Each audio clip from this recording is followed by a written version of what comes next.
On the heels of the long-expected change of our councils of government into county-level equivalents, it's important that their leadership understand the ins and outs of municipal governance.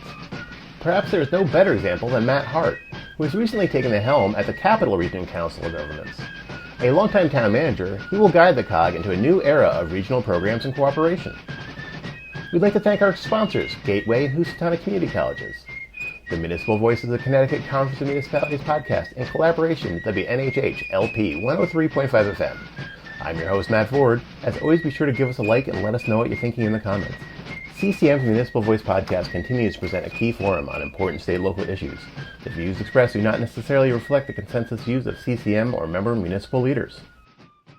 Matt, thank you so much for joining us today. Thank you, Matt. Glad to be here. So you've taken charge of a council of government, or COG, at a really interesting time for them in Connecticut.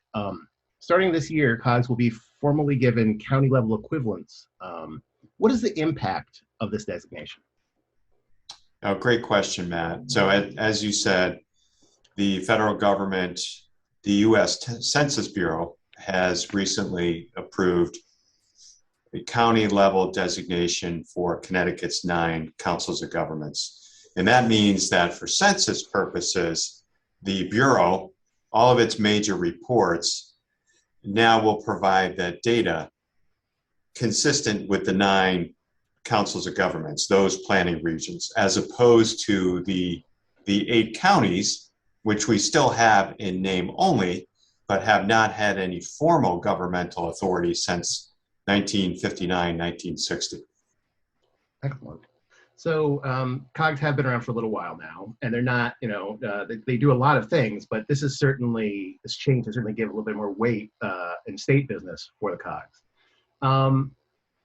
How do you look at this extra weight it is giving to the COGs in Connecticut when you're advocating for things, for the region, the state, to the state and federal governments? I think it's certainly helpful just in terms of advancing our mission and our key priorities. Yeah.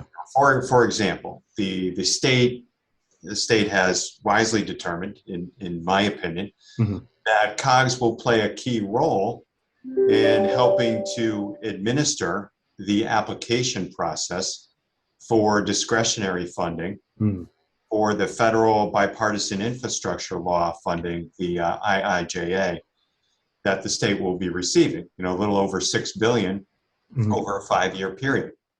And COGS will be charged with helping their member towns prepare those applications and vet them as well before they're submitted to the state for review and hopefully approval.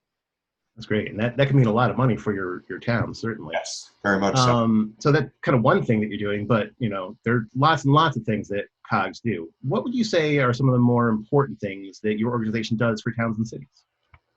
Yeah, the way I like to describe it is talk about the 3 primary hats that we're wearing. So CROG, the Capital Region Council of Governments, we serve 38 municipalities in the greater Hartford region. We support a population of a little under 1 million people. We cover an area of about 1,000 square miles. So the first primary hat we wear is that of a council of governments. And in that, I like to think about our municipal services portfolio, the services we provide directly to our towns, such as our purchasing coalition, where we do the competitive bidding on behalf of our members, and they can purchase commodities or services off of our list. So that Council of Governments hat, another thing we do under that is prepare our annual legislative agenda. That's another good example of our work as a COG. Second major function I like to talk about is that of a regional planning agency. So CROG, like the other COGs, we have the Regional Planning Commission that is responsible for administering our regional plan of conservation development. I think we all know that our municipalities, our cities and towns have their own POCDs. The state has its own plan and the regions have a plan. So we vet applications for consistency with our regional plan. And then the third hat I like to talk about is that of a MPO, Metropolitan Planning Organization. That is a federal designation, and in that role, we administer federal transportation dollars under our Transportation Improvement Program, or TIP. And in any given year, CROG is administering roughly $40 million in transportation funding. That's a combination of federal and state dollars. So those are kind of the three main hats that we wear. Very interesting. So as you said, the Capital Region COG compromises 38 municipalities, which goes from, big cities, Hartford and such, all the way down to small towns.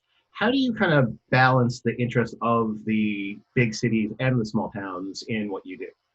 Excellent question, Matt, because you're right. In CROG alone, we cover a very broad and diverse spectrum, which we're very proud of. But we've got our small rural towns, certainly by Connecticut standards. Most of our members I would classify as suburban, and then we have a handful of urban municipalities as well.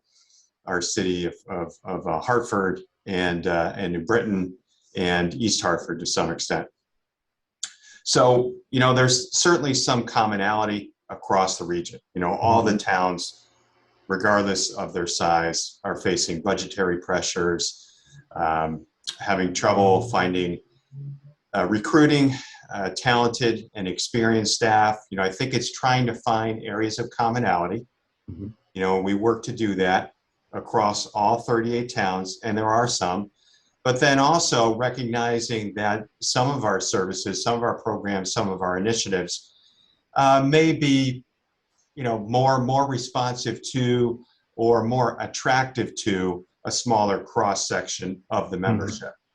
So like CCM, we're always looking to balance that out, making sure that we're responsible to all of our members, but understanding that some of our programs and services on an individual level are going to be more attractive to different towns. Yeah, definitely a balancing act that we are familiar with at CCM. Yes. Moving on to something a little bit different. You posted local safety plans on your Facebook recently with some kind of harrowing statistics. Between 2016 and 2018, about 50% of the fatal and serious car crashes in Connecticut happened on municipally owned and maintained roadways. What can a COG do with this information, and how can you kind of foster change? That is a very concerning trend. I think we're all aware of the dangers and impacts of distracted driving, reckless driving, what have you. So it is important to measure that and to calculate and maintain the statistics, which is an important function that COGs do in their role as the MPO, for example. But another thing we can do that I think is even more tangible is COGs play a major role, again, with that MPO hat, in terms of we conduct studies. We hire experts to identify and study problematic intersections and other areas where you have fatalities, high numbers of crashes, etc. We conduct those studies, we conduct the analysis, and we recommend a set of improvements. And then those studies can then form the basis of a project to implement those improvements. So that's a very, very important role we play in that area. And those projects you mentioned, is that something that like one of your members might bring to you and say, hey, could you look into this? Like we have this one intersection that's got this history of being really bad. Could you take a look at it? Or how do you identify those projects? It's both. Much of it is member driven. We'll conduct a corridor study. Recent examples would include looking at the major transportation corridors in Hartford and East Hartford. We've also conducted a recent project in East Windsor. We've got one going on right now in Enfield, also in the eastern part of our region, heading out into to Mansfield stores. So, that's a very beneficial role that we play on behalf of our members, bringing that expertise to the table. Yeah. In a local road safety plan, there's 6 stages: establish leadership, analyze data, determine emphasis areas, identify strategies, prioritize and incorporate strategies, and then evaluate and update. Can you kind of take us through how a project might kind of evolve over time? Well, certainly. So as I said, the ideas come from, our members as well as the CROG staff. looking at the data, following the trends, etc. Yeah. So we have a transportation committee Mhm. that is comprised of a cross-section of our membership. Mhm. And it's been chaired for a long time, very ably so, by John Coleman from Bloomfield. And they will analyze these things and determine when a study is warranted. Okay. So we'll put together a draft scope and then seek appropriate funding, either at the federal level or the state level, seek committee approval to submit the application. The appropriate state or federal agencies, such as the Federal Highway Administration, they'll review and vet the application. They may have some suggested amendments or tweaks to it. Once a project is approved, we will then, through a competitive bidding process, select a consulting firm who can complete the project working in conjunction with CROG staff. Yeah. And at various stages, based on the scope of the project, the scope of work, we'll report back on our status to the Transportation Committee. And there's also always a stakeholder engagement component to the work as well. So then once we have a final draft of a completed study, there's another round of public engagement and a presentation to our Transportation Committee. So once a project is completed, we then look for funding opportunities to implement the improvements that have been recommended.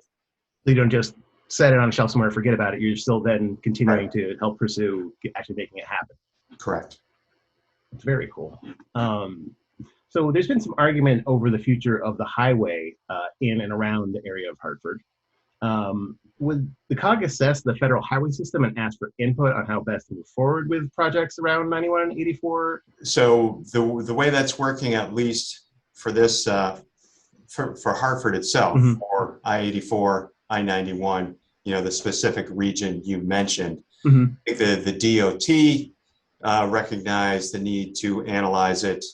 The city's been talking about the impact for some years now. Congressman Larson has been a leader on this, and others. So the DOT has commissioned the Greater Hartford Mobility Study, which is a multi-year project looking at impacts of the highway and ways to promote public transportation, vehicular safety, how to ensure that commuter traffic can safely continue to get through the region, goods and services, et cetera. So it's a pretty comprehensive study.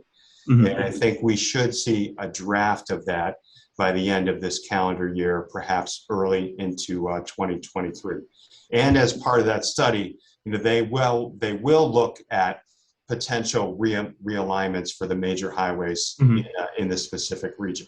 Yeah, and would rail be figured into those plans, or is that a separate thing? Rail is part of the transit component, rail and bus, as well as micro mobility.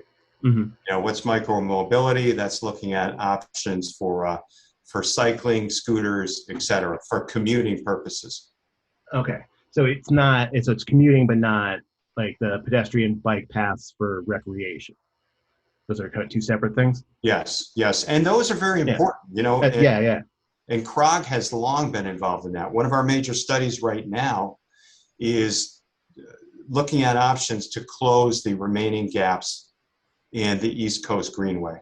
Because we've got a pretty extensive rail trail network here in Connecticut on both sides of the river. And if we can hook it all up, we're going to have close to a couple hundred miles of connected trail, which is really, really neat.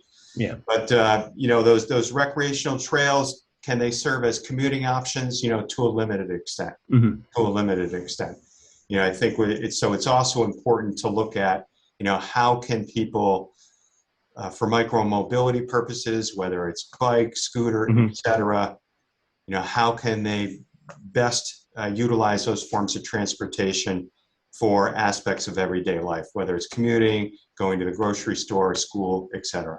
Mhm. Does that come in looking at like separate bike lanes on city roads Yeah, and those sort of things? whole combination of approaches.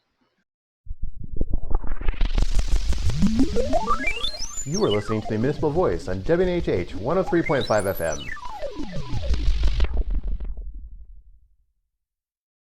A different kind of infrastructure that's getting a lot of talk in coming months and years is broadband.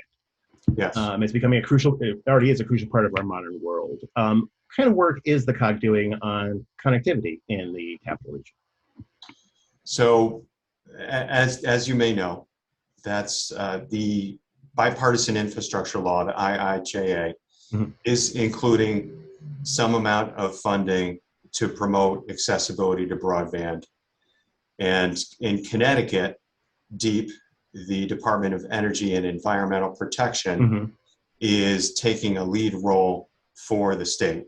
Okay. And DEEP actually has a webinar, a virtual meeting, virtual meeting later this week. Okay. To meet with all the member towns, meet with all the towns, COGs, et cetera, to talk about opportunities and potential applications to seek that funding or to obtain some of that funding to work on projects in a particular municipality, neighborhood, COG, et cetera. So I think for the COGs, it's going to be important for us to know where are the gaps. Where are the gaps either in terms of middle mile or last mile accessibility to broadband? Where are the gaps in our region? We know to a certain extent, I think the state has a pretty good handle on that.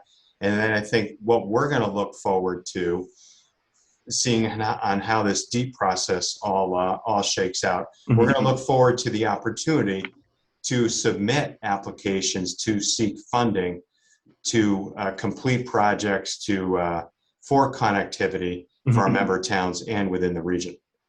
So one interesting partnership that seems to have been struck that has happened outside of the region is the IGSA, or the Intergovernmental Support Agreement that you've made with the CTDOT and Groton Utilities for the Submarine Base. Joe Courtney said that this is the kind of collaboration and teamwork that I think is going to really make the state succeed. How do we make sure that these kind of partnerships keep happening?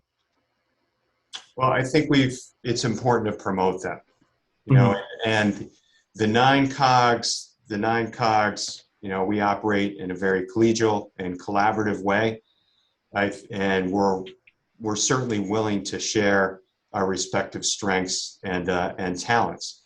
So if CROG is able to step in and provide a service to other parts of the state, like the sub base in Groton, we're certainly happy to do that. And at the same time, we recognize that if there's another COG, whether it's Northeast Council Governments, Southeast Council of Governments, et cetera, that has a particular strength that or a program and service that would benefit our members, we're going to look to promote that as well. So I think continuing to look for those opportunities and to be inclusive in terms of promoting the availability of those programs and services across all nine COGs. Yeah, and there's some really great opportunities to be had there. So with the new kind of county equivalency adding a little bit more weight to some of the stuff you're doing, you see a snowball effect happening in Connecticut. In an interview with your predecessor, Lyle Ray, who served for nearly 2 decades in that position, he said there's a general shift towards regionalism and accepting it in Connecticut. How do you feel about that? I concur. And first of all, I want to acknowledge Lyle for the tremendous role he played to promote our region and the state overall. And he certainly has been a mentor to me and to several people. So I think another dynamic that's occurring now that's going to help promote regionalism, perhaps in an indirect way, is some of the critical workforce shortages that we're facing. I think we know that state government is experiencing thousands of retirements. The same thing is happening in local government. Particularly when you look at it in aggregate. And it's becoming increasingly challenging to recruit and retain people, well, primarily to recruit them with the level of training and experience that we're seeking. Mm-hmm. And this impacts, jobs across the local government employment spectrum. Yeah. And I would highlight building inspectors as one example. Mm-hmm. So I think now with such a premium, with such a shortage of candidates, it's all the more important for municipalities to work together and combine resources where feasible. Yeah. And here in CROG, for example, the state recently announced a round of regional performance incentive program grants. I want to thank the administration for doing that. We're in the process of putting together 4 applications to look at promoting regional services in animal control, assessment, building inspection, and economic development.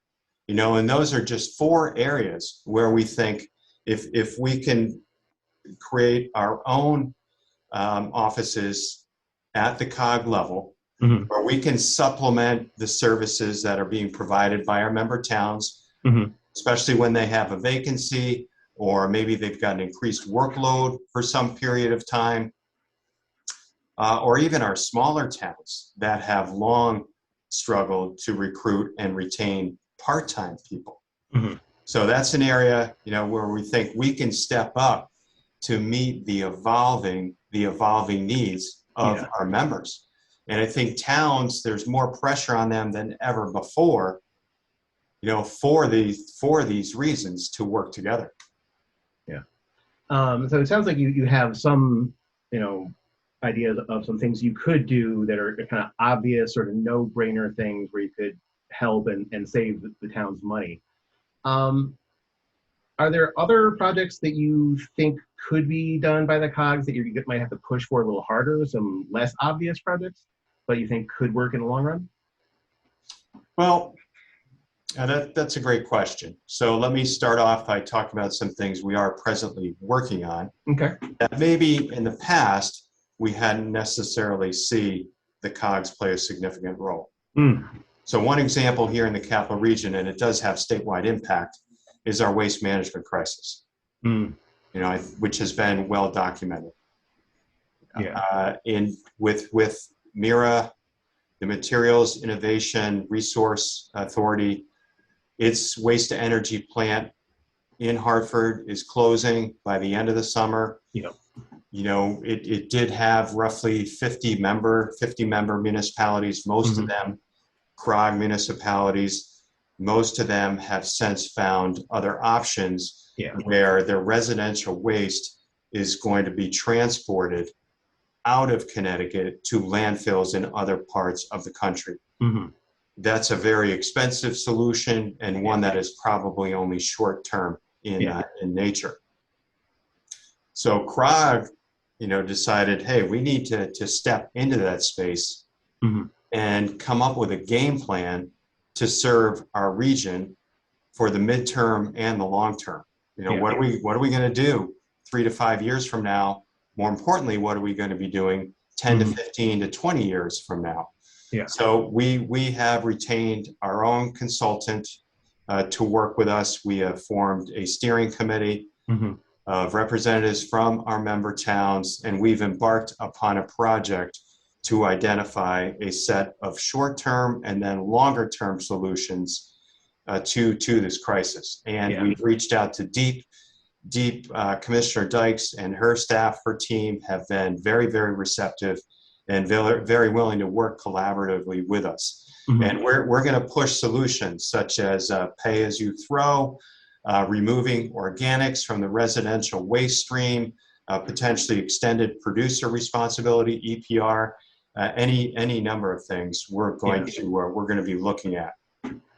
So that's an example of CROG as a council of governments seeing a regional issue, a state issue, and stepping in to help find solution. Yeah, something that 10 years ago, when China was taking cheap recyclables, paying money for them, and it was a lot cheaper, wouldn't have been an issue you might not even thought to have tackled. But your members are now having this problem, and you've had to kind of get on it and look for answers, really. Yes. So, kind of a final question, looking towards the future. How will the COG evolve under your leadership? It's clear that the COG's role is increasing, and it has increased over the past 30 years. Where do you see it going? Will we one day kind of just have counties again, but call them COGs, or where's it going? Now, I don't know that Connecticut will get to the point, at least not in the near future, where we recreate counties at least in their traditional form.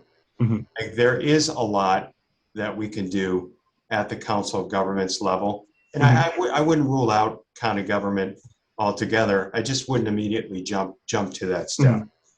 So I think here at CROG, we're going to continue to work to meet the evolving needs of our members. And we spent a fair amount of time talking today about some of the workforce challenges we're facing right now.